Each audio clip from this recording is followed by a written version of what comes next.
Moldova में मुत्तहिदा के secretary general Antioch Guterres के तर्जुमान स्टीफन डोयार्क ने कहा है कि सेक्रेटरी जनरल ने गुज़िश्ता 24 घंटों के दौरान दोनों हुकूमतों से बराह रास्त राब्ता तो नहीं किया, लेकिन वो तशवीश के साथ पाकिस्तान और इंडिया की सूरत हाल पर कड़ी नज़र रखे हुए हैं और वो कहते हैं कि दोनों मुल्कों को ज़्यादा से ज़्यादा तहम्मुल का मुजाहरा करना चाहिए और ये यकीनी बनाना चाहिए कि सूरत हाल मज़ीद ख़राब ना हो। और हमारा ख्याल है कि मानी खेज बाहमी रवाबत के ज़रिए पाकिस्तान और इंडिया के दरमियान किसी भी मसले को पुरअमन तरीके से हल किया जा सकता है।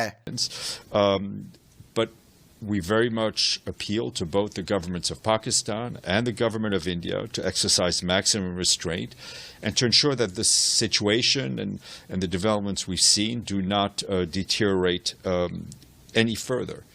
Any issues between Pakistan and India, we believe can be and should be resolved peacefully through meaningful mutual engagement. Pakistan और इंडिया के दरमियान हालिया तनाव का तज़किरा अमरीकी महकमा खारजा की प्रेस ब्रीफिंग के दौरान भी हुआ। एक साफ़ी ने सवाल पूछा कि क्या अमरीका समझता है कि इंडिया के ज़ेर इंतज़ाम कश्मीर में हमले का मुमकिना जिम्मेदार पाकिस्तान है और क्या दोनों मुल्कों के दरमियान सफारती तनाव कम करने के लिए अमेरिका कोई किरदार अदा कर रहा है। इस पर अमरीकी महकमा खारिजा की तर्जुमान टैमी ब्रूस ने अपने इब्तिदाइये का हवाला दिया, जिसमें उनका कहना था कि पहलगाम में दहशतगर्दों के हमले के बाद सदर ट्रंप और सेक्रेटरी रूबियो ने वाज़ेह किया था कि अमेरिका इंडिया के साथ खड़ा है और दहशतगर्दी के तमाम इक़दामात की मज़म्मत करता है। टीमी ने कहा कि अमेरिका तेज़ी से बदलती सूरत हाल की निगरानी कर रहा है।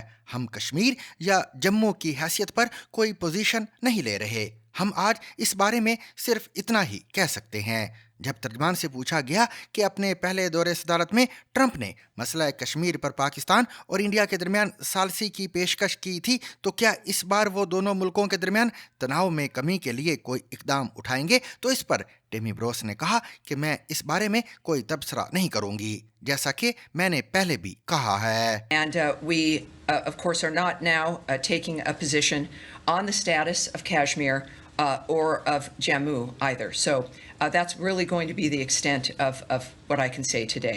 As President Trump and Secretary Rubio have made clear, the United States stands with India, strongly condemns all acts of terrorism.